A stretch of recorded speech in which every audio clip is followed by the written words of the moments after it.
Let's make award-winning salsa. Salsa is entire family's favorite. It is what I'm known for. It is everyone's favorite of mine, I think. Sort of, maybe. I don't know. But this is the master salsa maker. This does all the measuring for me if I can get it open today. It's enough salsa for a crowd. Okay, so we're going to start off with my handy dandy cutting board. Thank you for the words, Cooper. Okay, so what do we need to do first? So salsa is my everybody's favorite.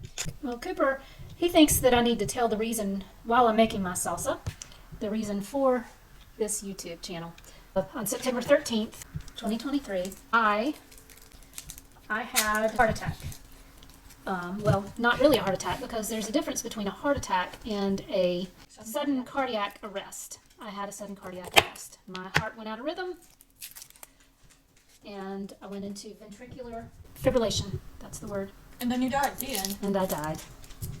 So I was out for a good while. So when I pause in these videos, my memory is not 100% back. So it's just been a few months.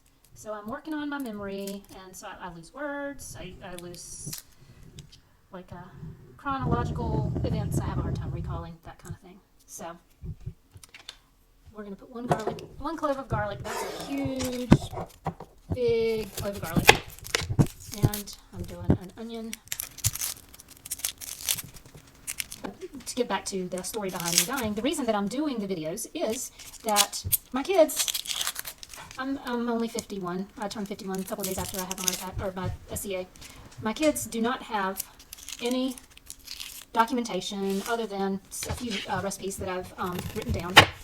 My kids would not have any of my recipes if I had not come back. My husband did CPR and brought me back. In his underwear. In his underwear.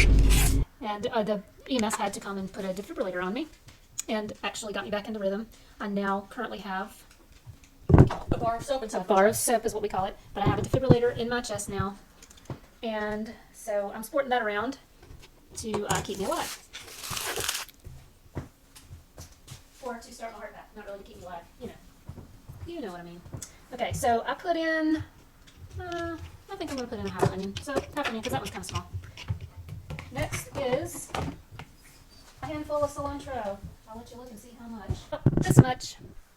And I put it in. So I layer in my blender. I layer the harder stuff to blend, if it's a blender, the harder stuff on the bottom, because it goes first and it will, it doesn't get mushy. The tomatoes are softer, so I put them in the top and they blend last, which makes them not, and we don't want them like liquid. We want them blended, but not like liquid. Next is tomatoes. Nope. I take that back. I drop that one in there. We're gonna put peppers in next because they're harder to. Is this going to be spicy batch? This is not going to be a spicy batch, so that's why I'm doing not a spicy pepper. So when I want to have the pepper flavor and not such a spicy batch, I will put in a poblano pepper. It gives the pepper flavor without the heat. Because we're feeding this to a lot of... Yes, I'm making this batch for my son's school. So I'm putting the tomatoes in. I tried to put the tomatoes in several times. I'm remembering order. Lost a couple brain cells? Lost a couple brain cells. I'll just have to be, and this is not something I'm comfortable with, doing videos. So, You're not comfortable talking about? I'm not comfortable just talking in front of people, period. Really fine. I believe not good for social anxiety. Well, what is it? And that goes back to my heart attack, or I keep calling it a heart attack. Just say heart. We're going to call it a heart attack just for speed and ease. Stress is what they caused the electrical part of my heart to decide it wasn't going to cooperate anymore. Okay, so you want to add salt to taste. Yeah, once again, you can add salt after. I don't put much in until after. And then limes and onion. Yep. Okay, now we're doing limes. Now this salsa is not what you're going to get in the jar. It's not. I would say it's closer to pico de gallo, but it's not as chunky. Salsa fresca is what I'd call it. Pico is fresh salsa. It's just, it's not cooked. There's no cooked ingredients. I don't know what pico means. Pico de gallo. That would be something good for somebody to look up. But Or Scotch.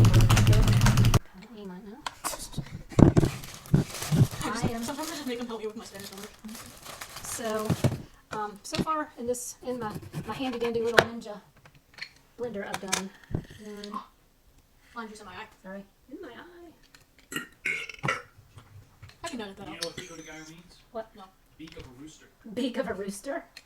Alrighty. So I guess why do we call pico de gallo if it's beak of a rooster? Maybe they put rooster beaks in it. I don't know. Don't think so because it's supposed to be fresh salsa. Okay, so I'm going to start with 2 limes and I'm going to blend this up and see what we come out with.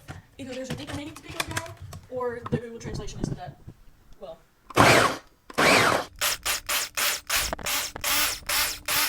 Let me go get a plastic tube. I didn't get chips. oh, that smells so good.